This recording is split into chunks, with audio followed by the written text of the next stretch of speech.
Hey, how are you doing, everybody? This is Unite Now, where we're having conversations at the cross section of leadership and flourishing. And today we have the great Dr. Sinchan Ra with us. He's a personal hero of mine, but I don't want to talk him up too much. Dr. Ra, I don't even know your full sort of CV, but could you tell us who you are and where you're coming from? Sure. Always good to be on with you. Very thankful for our time together. I'm currently the Robert Munger Professor of Evangelism at Fuller Theological Seminary, position I've held now for less than a year. And prior to that, I was at North Park Theological Seminary and was on the faculty there for 15 years. Prior to that, I was a pastor for 17 years. So my career has kind of split almost exactly in half, half that time in on-the-ground ministry in the local church and the other half in kind of the academic world. So that's kind of where I'm coming from as a person who wants to study on these things, but also want to see that applied in the local church. Yeah, awesome. And I'm here joined with the executive director of Unite, Ruth Evans. And today is actually a second inner episode. The first one we did on the subject of building healthy relationships across race, growing in solidarity and allyship. The first episode was with Daniel Hill, talking about how whites can be allies.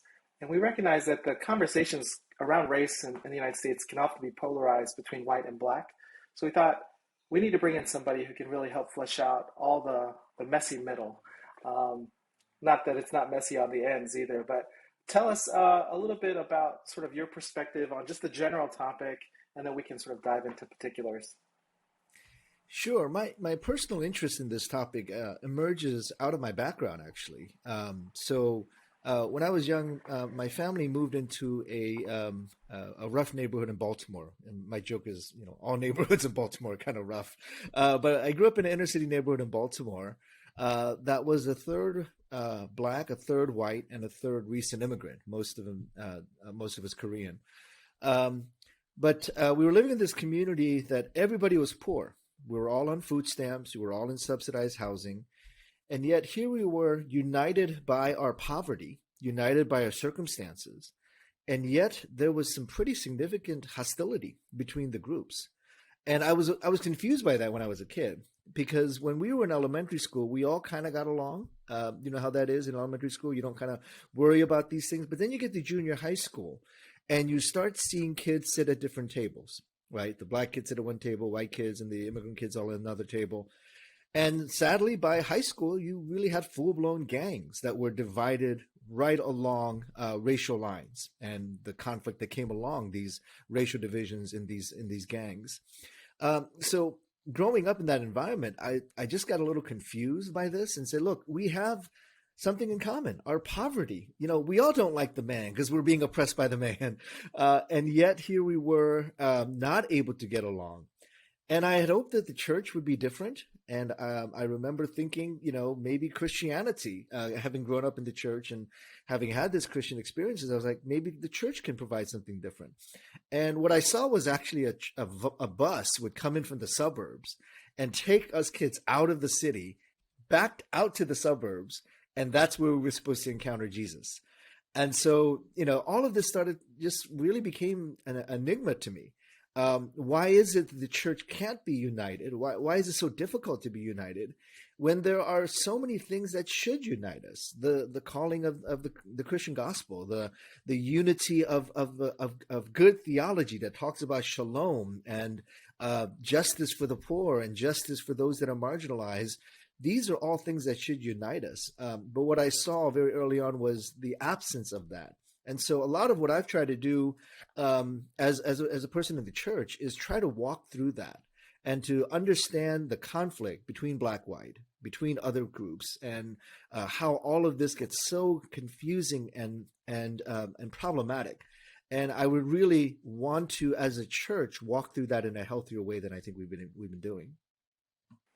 In our conversation with Daniel Hill, it seemed that white people had a sort of a different starting point than other players in the field.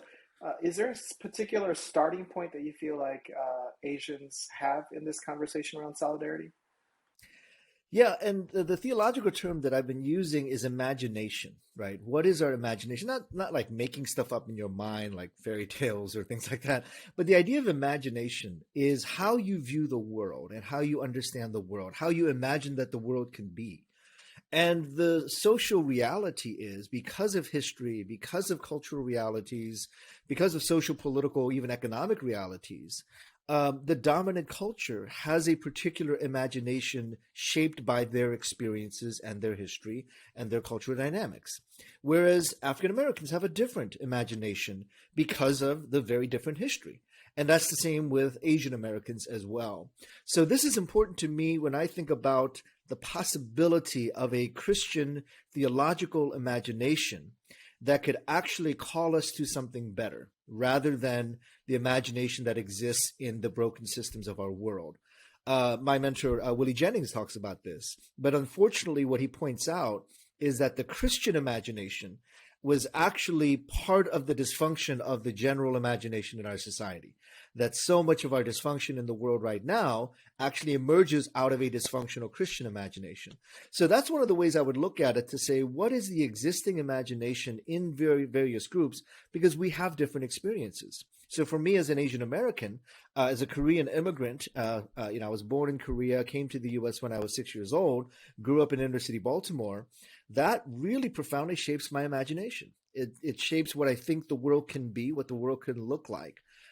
So to be able to hear and understand and listen and learn from each other's perspective, it's not just what do I know intellectually, but what have I experienced? What has been internalized in my spirit, my soul, my mind, my emotions, my heart, that is actually shaping the way I interact with the other person in good ways, possibly, but also in dysfunctional ways. So for me as a Korean American, I need to do that self-examination. And one of the ways I've looked at that is to say, when I view another person that's of a different race, culture, and ethnicity from me, how do I view that other person? And how is it shaped not by what God has said about that other person, but by what maybe society says about that other person? So the example that I often give is that in our society, a huge percentage of the way we view each other is actually through the lens of the dominant culture. So that the way that the white male views the world is oftentimes the way the rest of us in society views the world.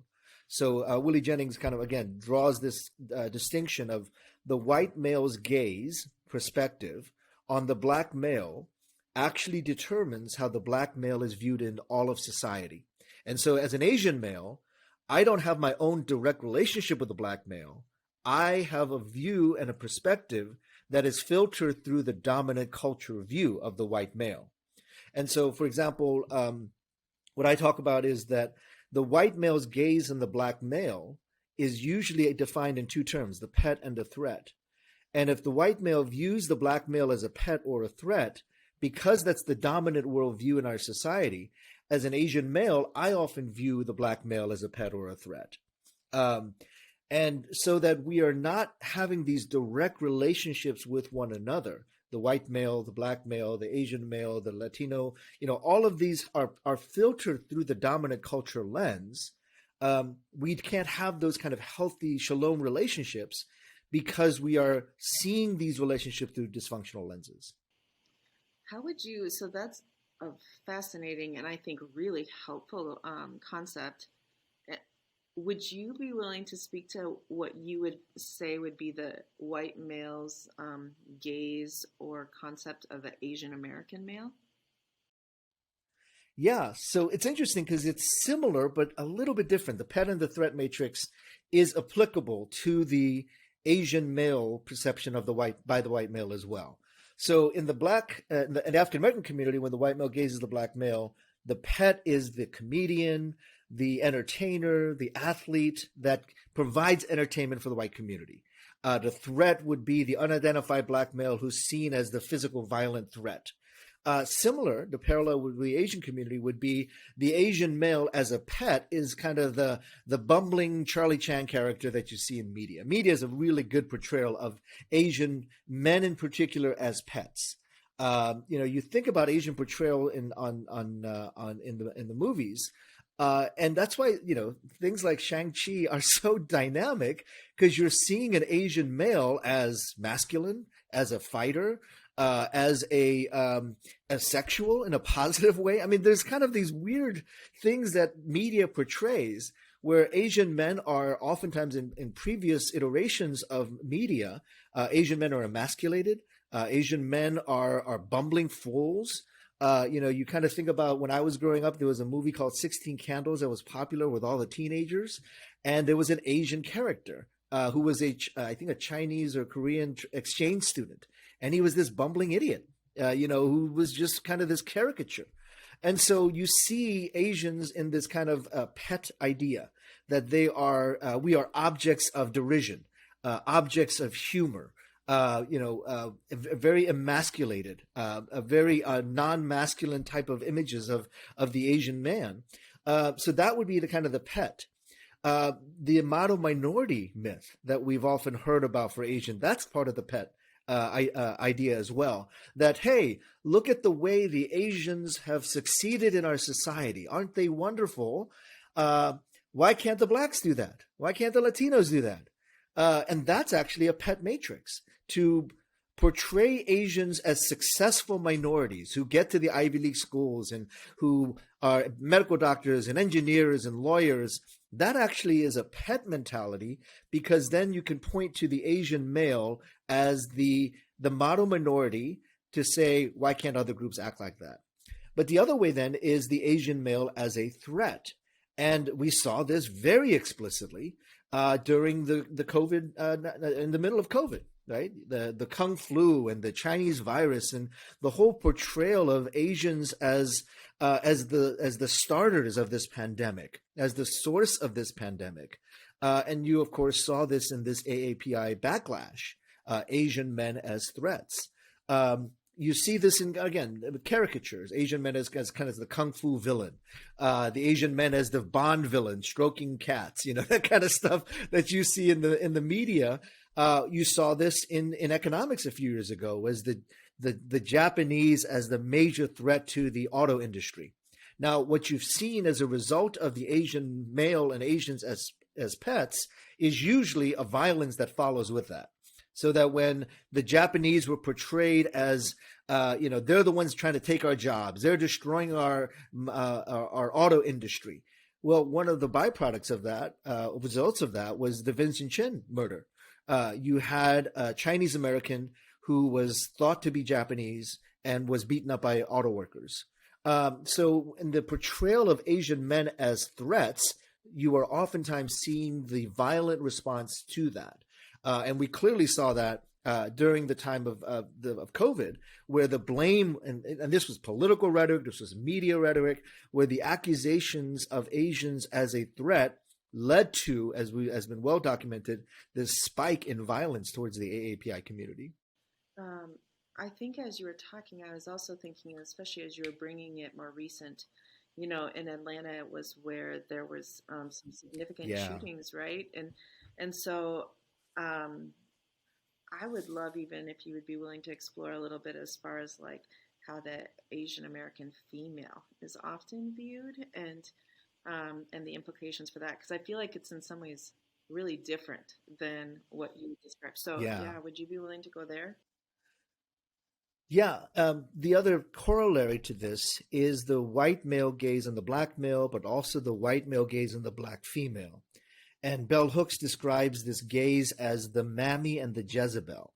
And so you see this in terms of, the most obvious example is that the two first Oscar winners for black women, one was Butterfly McQueen for Gone with the Wind, literally the mammy, who is running around taking care of the white family, a slave, a large slave woman taking care of the white family.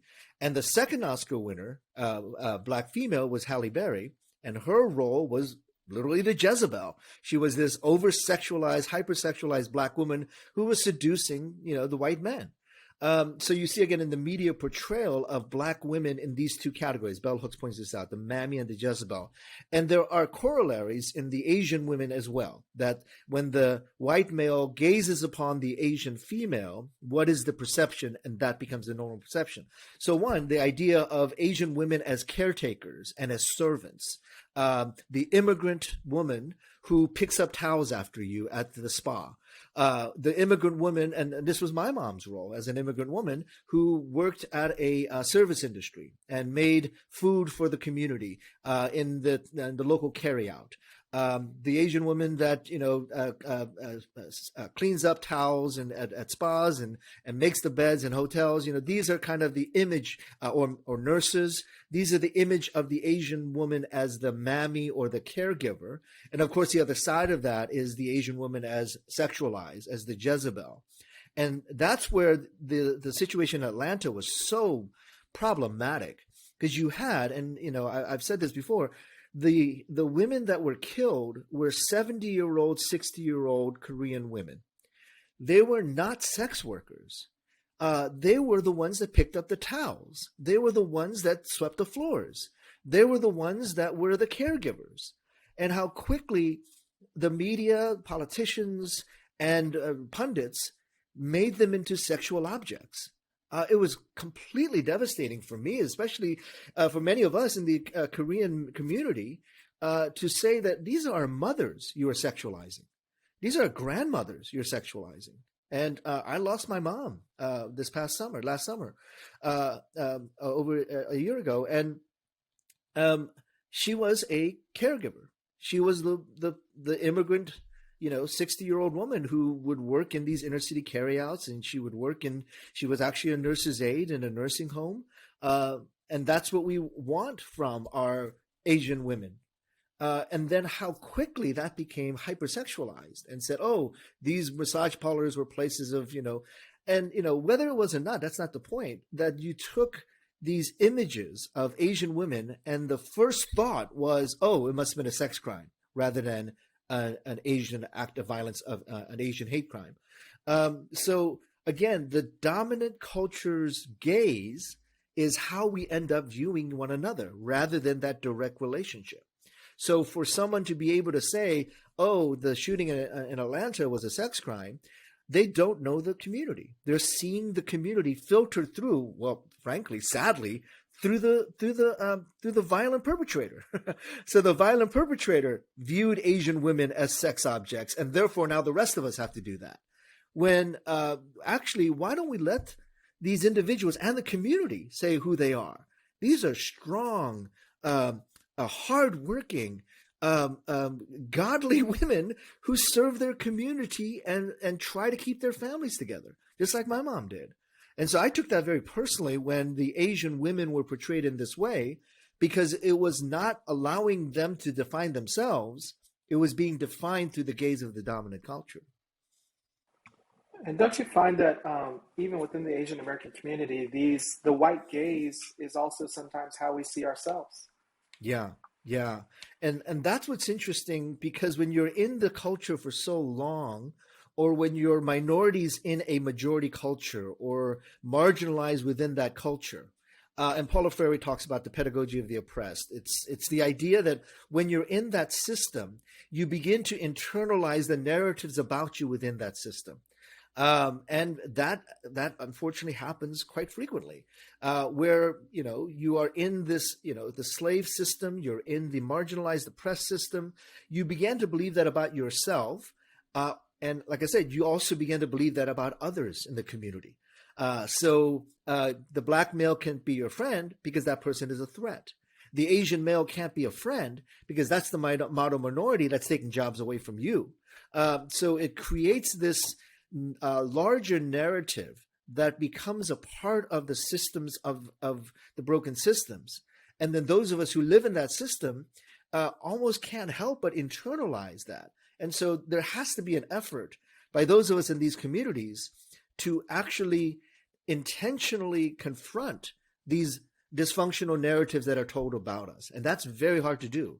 For example, if you are working in a church system, or a denomination or a seminary, where your livelihood, your job, your tenure depends on playing the game of the dominant culture. How willing are you going to be to confront that culture? Because feeding your family now depends upon you playing that game. And so you're kind of forced into these positions and places where you can't be the person that speaks out, the person that says, wait, that's not the way we are. That's not who we are. And even kind of culturally in many Asian cultures, the Japanese proverb, the nail that sticks out gets hammered down, that's part of our culture in many cases, not all cultures. Korean's a little different from Japanese, Japanese is different from Chinese, but there's a little bit of that within the Asian culture of like, let's just try to fit in. We are guests in this country. We are foreigners here. So let's not make any noise. Let's try to fit in. And oftentimes that's a self-perpetuating problem because we don't assert ourselves in many cases. And that is then that affirms the modern minority mythology on top of that. I see that as a problem too within Asian American churches or in Asian American communities because the imagination that you're trying to stoke or that you're referring to in terms of Dr. Jennings' work, you need real time and space to reflect on that. And I mean, it's so funny because on one hand, I feel like Asian Americans have this reputation of being a very contemplative and reflective culture, but often the immigrant anxiety doesn't allow us to reflect. So it seems like we're stuck. We in order to get ourselves out, we need to have a lot of reflection and self sort of autonomous sort of direction and vision casting, but we don't really have the time or the energy to sort of cast that off to imagine. Yeah, and that a lot of that is the pressure of immigration, right? There's multiple studies that talk about the impact of immigration, and within the Asian community, and I would say specifically in the Korean community, what you had with the process of immigration was actually a significant loss of social status. So, many in the Korean community, they might have PhDs in something, and they might be master's degrees. They might have been like mid-level management or high-level management in Korea. They come to the U.S., they don't have the language skills. So they end up being, owners of dry cleaning stores, or they run a deli, or they have a mom and pop shop that has a fruit stand. Now, those are not bad positions by any stretch of the imagination, but that's a pretty significant social drop for many in the Asian community. And so that actually does shape the worldview, the imagination of immigrant communities. Again, let's just try to fit in. Let's not make any waves. And especially for those in the immigrant community that are working these incredibly hard hours. Many in the immigrant communities, not only long hours, but both parents working long hours, 12, 15 hours a day, 6 days a week. And the rest of the time is devoted to the church, right? So your time then is not, to be able to pontificate and reflect on these kind of injustices. You're just trying to survive day to day. And so in some sense, as second generation, and David, you and I are both second generation, we actually have the luxury to actually go back and reflect and think through these things. Our parents' generation did not have that luxury. But the problem is some of the inheritance that we got from the first generation, look the other way, keep your head down, don't make any trouble, don't make waves. That mentality, that imagination has been carried over into the second generation as well. And so part of maybe what's needed is for the second and third generation to actually take that time and take do the learning that we need, get the education that we need, in order to be the ones who are able to speak to our communities back and say, hey, wait a minute, this is an injustice. Some in the first generation can and do, but it's less likely. And it's more likely that those in the second and third generation will be the ones who will see the injustice and be able to speak up to it. One, we have the luxury of time that the first generation often does not. They're working 12-hour days, 6 days a week, 7 days a week. We have education opportunities that the first generation did not. We have an awareness that the first generation maybe did not have. So I think you're going to see, and hopefully you'll see more in the second generation, but there are some patterns in the second generation that are repeating the problems of the first generation. So let's talk about that. I think that's really important to sort of begin to move, or hopefully be practical about our conversation about how can Asians work well and begin to cross that bridge? Because you're right, without that sort of reflective process of understanding that sometimes my gaze is influenced by the white gaze, how do I go about correcting that and then begin to build bridges beyond my own Asian community? Yeah, that's a great question. And I'm in my 50s, so I remember from 30 years back what it was like to be a young person in seminary, um, and in kind of with the gift of hindsight to say how colonized Asian Americans were by the dominant culture. And that came through, in many cases, through education. Now, in Asian culture, education is such a high priority, particularly in East Asian culture, that the way for me, as growing up in Baltimore, the way out of the hood was education, right? So that's why I went to an Ivy League school. That's why I went to seminary, because the best way out of the hood was through education. And part of that, though, was that I ended up in places of education that indoctrinated me not into like biblical Christianity, but into Western Christianity. And it's easy for me to see that now, with 30 years later, with hindsight. But in the middle of it, that was very hard to identify. I was not as radical as I am now when I was 22 years old and starting seminary, right? So I'm looking at the reading list, and yeah, I had a little more awareness of, oh, wow, all the authors here are white men.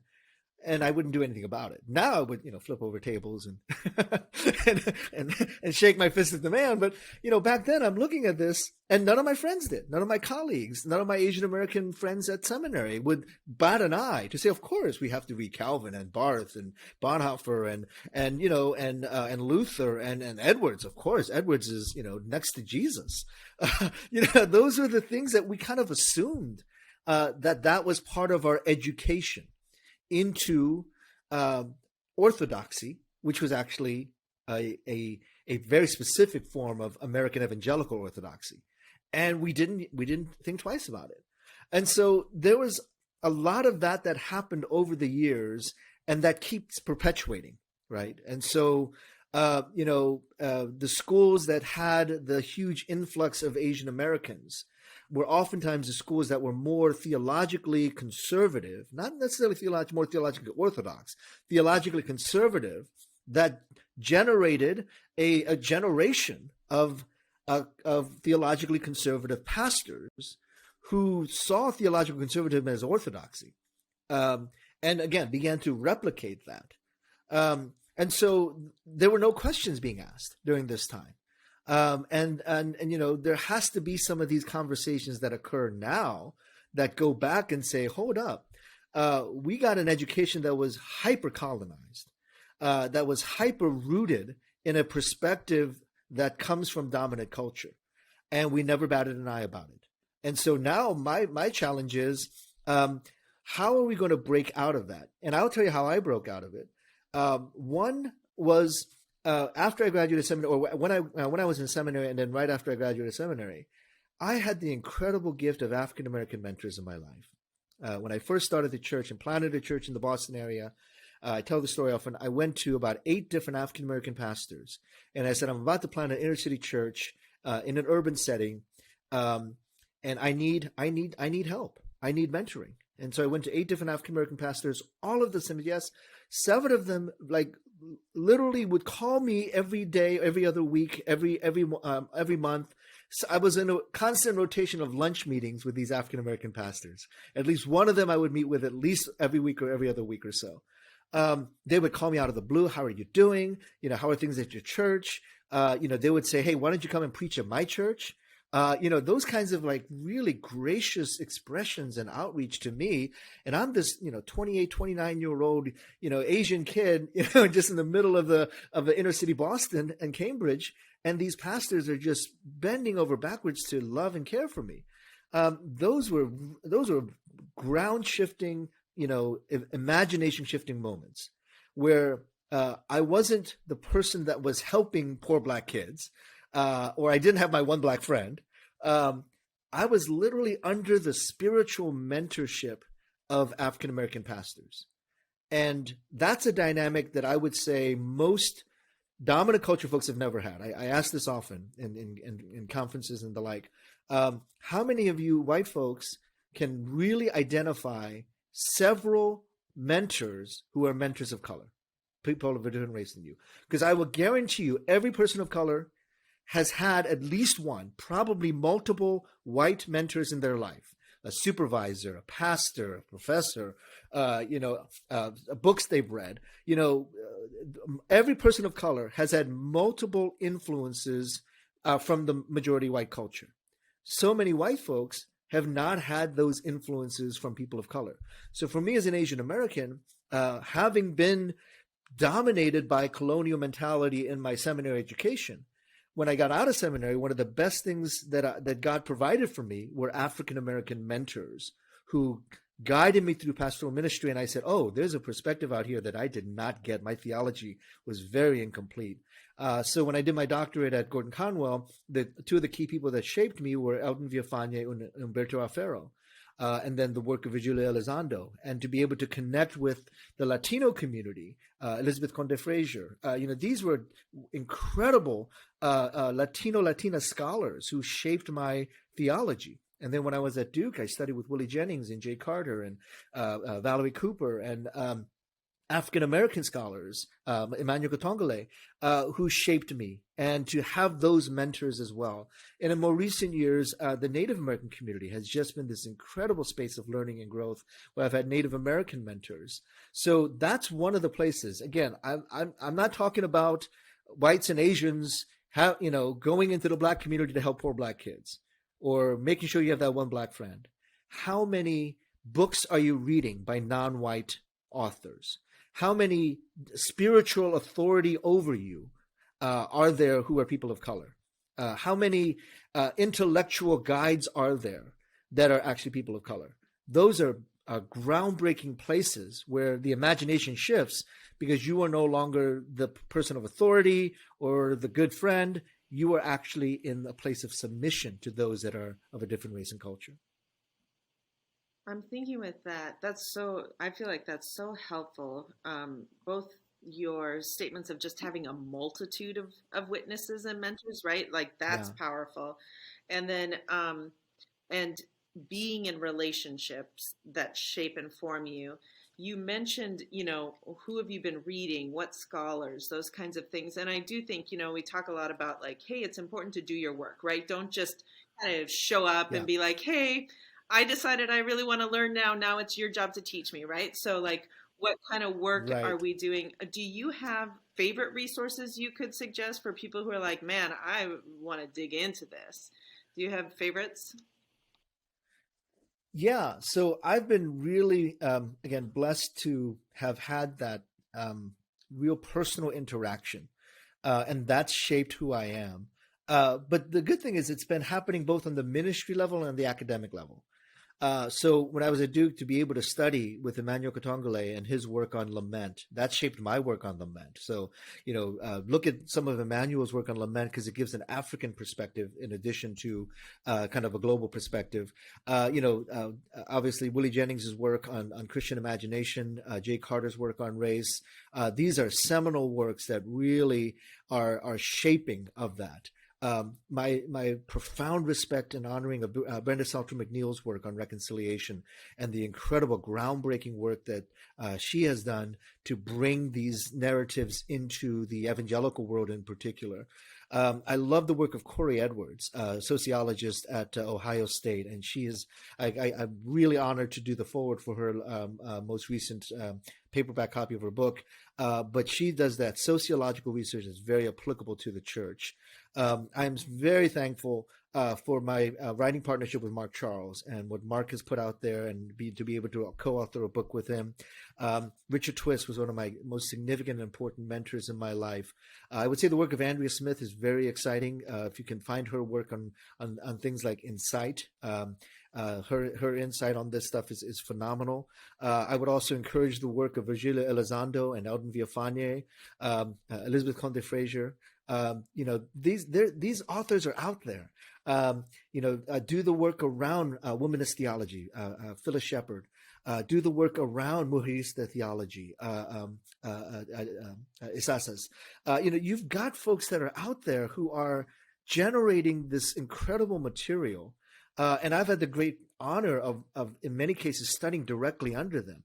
But you have access to their works. And now, of course, with YouTube, you've got access to half a dozen of their talks and lectures online as well. And so I honestly don't think that excuse holds anymore. Where are those resources? That is not and cannot be true, that you don't have access. Okay, so maybe you can't have the opportunity to study directly with Willie Jennings that I had. That's a once in a lifetime thing. But you can certainly read his work. Maybe you don't have the opportunity to become friends and serve alongside Brenda Salter McNeil, but she has written so many books that you can learn from.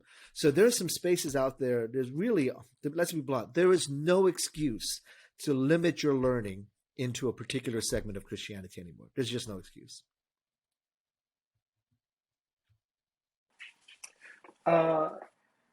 So I feel like that intellectually, obviously, you're quite peerless in terms of like the average churchgoer may not even understand, but they're right; they have access. Is there what sort of I guess warnings or cautions or how long do you think it'll trickle down ideologically for it to get to there's been lots of tensions historically between Asian and Black communities. Yeah. There's been tensions, even among Asian communities. What do you think the chances are, and what are some of the things we need to do, not just intellectually, but practically and socially speaking? Yeah, that's a great question, and that's actually the challenge right now. And I've said that, as a former pastor and working with pastors, you have a pretty narrow window of influence, to be blunt, and especially with COVID, you've got even a more narrow window. So, for many pastors, you've got a 20-minute, 30-minute shot once a week. Hopefully more. Hopefully you're connecting with folks in small groups and, other conversations. But for the majority of your congregation, you've got a 20, 30-minute window. And yet they're being discipled by QAnon and Fox News 6 hours a day. Right. I mean, their Facebook feed is discipling them, on 100-to-1 ratio. Those Facebook feeds are discipling your congregation. So there has to be more creativity about what that looks like. And I think some of that is trying to figure out ways a church's spiritual practice actually can change the narrative that is dominant, that most people are caught up in. So if they're reading QAnon threads, 6 hours a day, what's the alternative spiritual practice that brings them out of that kind of echo chamber that they end up getting stuck in? So the church has to be a lot more creative than, all right, I've got 30-minute sermon. That's where I'm going to bank everything, which is oftentimes the case. That's what we were taught, frankly. Seminary, we were taught, bank everything on that 30-minute sermon. That's your one shot. Well, what are the other ways that happens? So that's why, I write about lament. Lament as an ongoing spiritual practice that counters some of the dysfunctional narratives in our society. So one of the most dysfunctional narratives in our society right now is American exceptionalism. That's just messed up. It's completely anti-biblical. And yet, if you were to poll most typical Americans, I don't know what the percentage is, but it's going to be pretty high. There is a high percentage of American evangelical Christians in particular, or American Christians, period, who believe in American exceptionalism. So that's anti-biblical.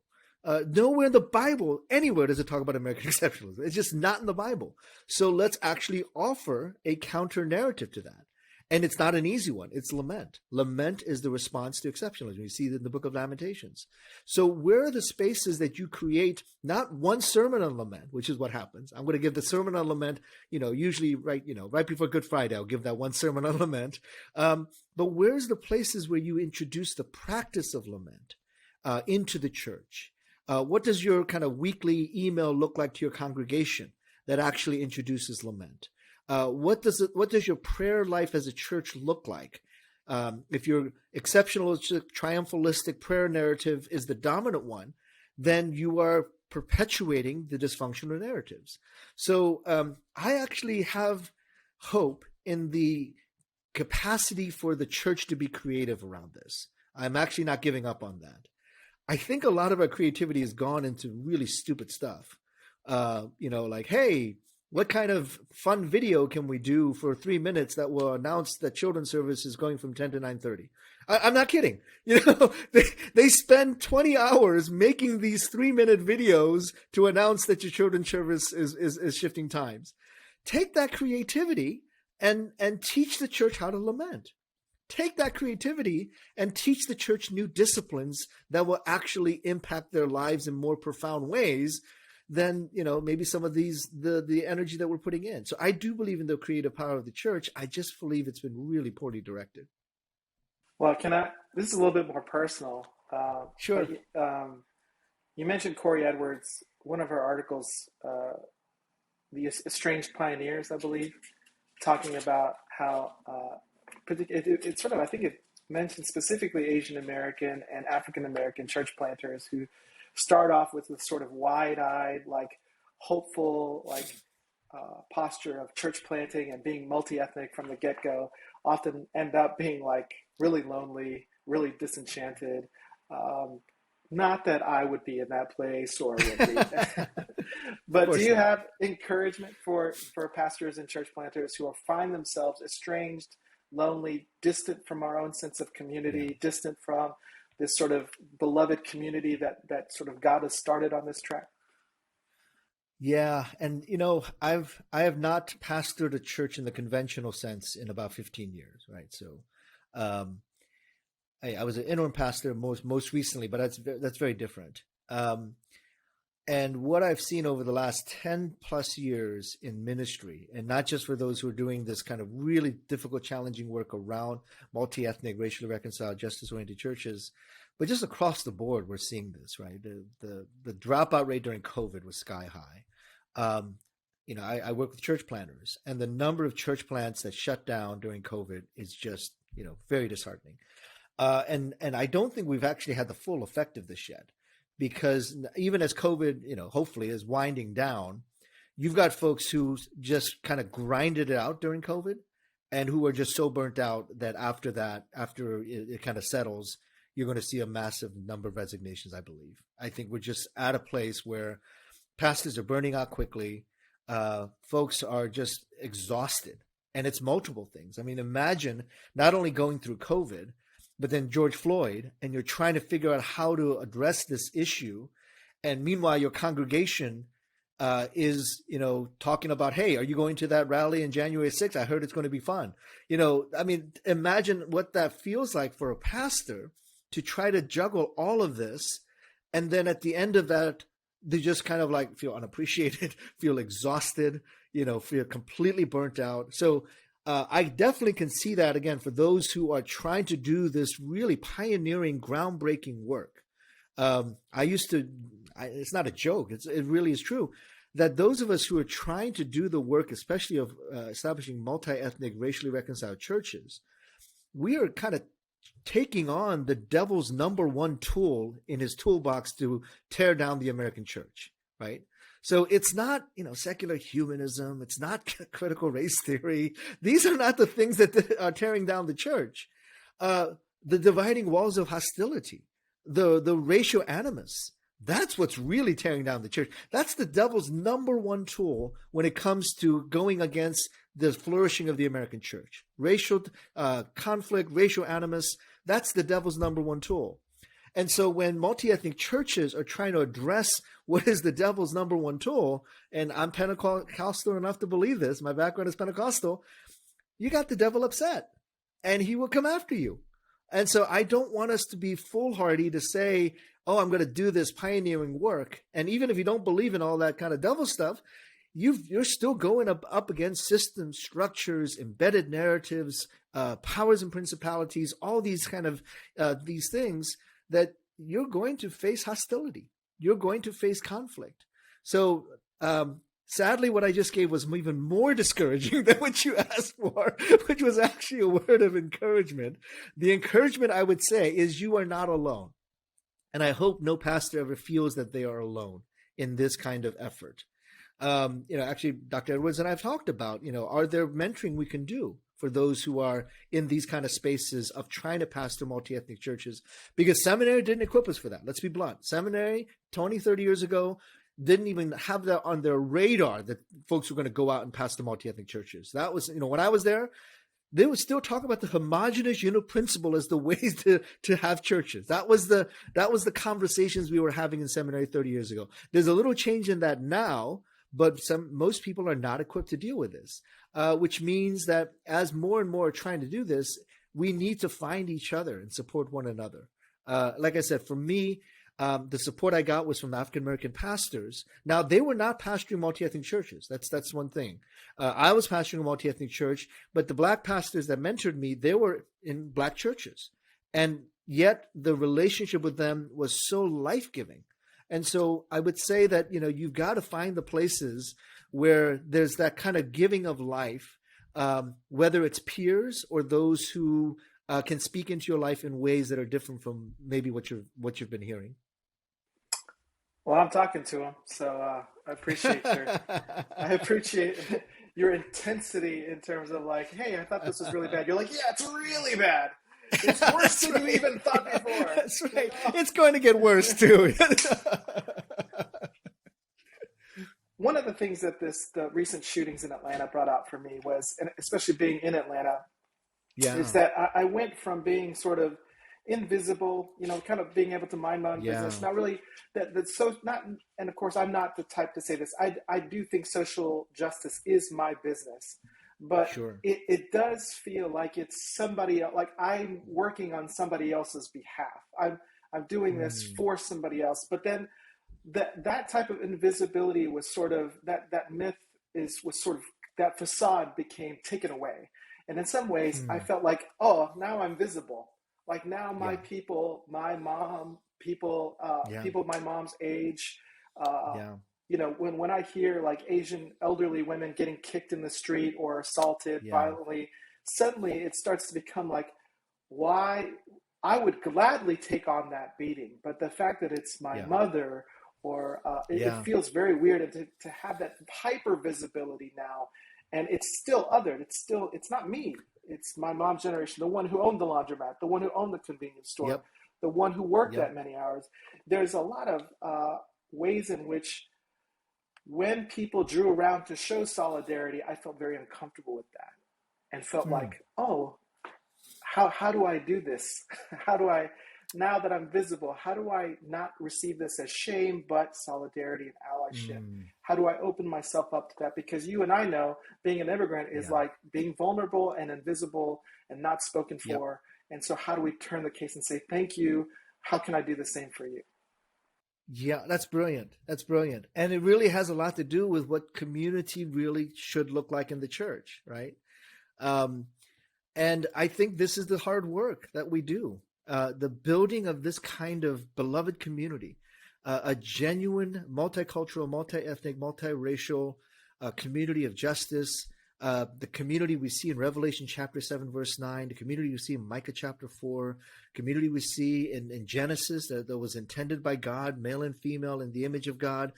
Micah 4, people laying down their swords, laying down their positions of power and authority in order to come to the mountain of Yahweh to worship together. Revelation 7. These are all really powerful images in Scripture. And so for me, I want to rejoice in that when that moment comes. And so, you're right. It is tough in kind of my Asian sensibilities, the wanting to be anonymous, not wanting to be the nail that sticks out, all of that stuff. But this is part of the reward or the gift of God to us, the giving of that beloved community. And we had a few events in Chicago, which brought together Asian American leaders, Christian leaders and pastors with African American Christian leaders and pastors. And I looked at that and said, this is what the kingdom is about. This is what we're working towards, where there was that not just solidarity, but and commonality, but working for each other, speaking for each other. This is, we should rejoice in this kind of thing. Now, again, it could make us uncomfortable because that's not what we're used to. It's not the norm in Asian immigrant culture in particular. But this is what the kingdom of God can and should look like. And what it does for me personally is really raise the bar to say, hey, that means that I'm going to keep at this thing because I'm getting these glimpses of heaven. I'm getting the glimpses where my African American brothers and sisters are empathizing with where I am, and my empathy is increasing for these brothers and sisters as well. And so I'm going to keep at this because there is a demonstration of what God is able to do. And it might not be exactly what I had envisioned. It might not be exactly what I thought was going to happen, but there is some good that is happening here. And this is the fruit of the labor in a good way to see others come alongside, others say, we're with you. And then that increases my desire to say, and we're going to walk alongside this together. And as other things come up, we're going to walk alongside this together. In the wake of the Atlanta shootings, I felt two things. One is that support that I mentioned before, that sense of solidarity Mm-hmm. with others coming alongside. But then there was another smaller, but I still think somewhat present, is the voice from the African American community, where they Mm-hmm. said, uh, well, you didn't march for us, so we're not going to march for you, or you're finally getting to experience what it's like to be Black in America. So Yeah. there really seemed to be sort of an arm's length, that's your problem, not mine type of attitude. Wow. Did you experience that? And how would you speak to how we resolve and overcome some of those sentiments? Yeah, I didn't experience that directly. I've heard stories that you're recounting, from other places, but I personally didn't experience that. Um, I would look at it from multiple angles. One would be, well, as an Asian community, we're going to own this. We're going to own that we weren't oftentimes at places that we should have stood up for others, and so I don't necessarily agree with that sentiment that you should all take care of yourselves. But I can understand. I can't justify, but I can understand, and it explains where they're coming from. And I could say, okay, I get that. So there's a sense of ownership on the part of the Asian American communities. We have been absent in many of these conversations. We have been silent, and we need to own that. The second part of that would be, at the same time, it feels like the community that might be saying this is viewing it not in that direct relationship, as we talked about earlier, but through the gaze of the white culture, right? Because the white culture views Asian Americans as the model minority that is oftentimes pitted against the African American community, right? Again, the whole idea of why can't the blacks raise themselves at their bootstraps like the Asians did? And so that created an animosity, that created a conflict that is internalized, that has become a part of the American culture, the pitting of Asian Americans against African Americans. So that has to be owned, to say, well, we've been viewing each other not through the eyes of God or through the eyes of the kingdom of God, but through the eyes of the dominant culture. So what can we do to actually correct that piece of it? And then the third piece of it is, all right, and it's very similar, then let's work on what that relationship can look like going forward. And, yes, there needs to be a brokenness that needs to be addressed. The Asian American community has been silent on some of these issues. The African American community has viewed the Asian community through the lens of whiteness and vice versa. So let's actually then think through what solidarity, friendship, partnership, community can begin to look like. So in Chicago, when in the midst of this, I was still living in Chicago, as you may have heard, there was a solidarity march between an African American church, march from a Chinese American church to an African American church. Both churches were over 100 years old. They were 2 miles apart on the same street. For 100 years of their existence, they had not done anything together for over 100 years. And this march was the first time these two churches are doing anything. These are two of the oldest churches in Chicago. Both are over 100 years old, one for the Chinese community, one for the African American community, literally 2 miles apart on the same road. That's the march we did from that church to the other church. So we can say, hey, this is a problem. Why didn't we do anything before? Yeah, we need to address that. But we also have to say, hey, this is a great start to a possibility between Progressive Baptist Church and Chinese Union Church in Chinatown. This is a great opportunity to continue this partnership. So let's be deconstructive and say, hey, we got a problem here, but let's also be constructive to say, but what can we build out of this brokenness that we've already experienced? Wow, that's beautiful. Yeah, I like that idea of starting with the idea that the kingdom of God begins right where we are in the present. Thanks so much, Dr. Ra, for your words of encouragement, your wisdom, and for your work. Obviously, we've been longtime Thank you. fans of your work. And thank you for your time today. So I hope many people Really benefit. appreciate this opportunity. Thank you. All right, thanks.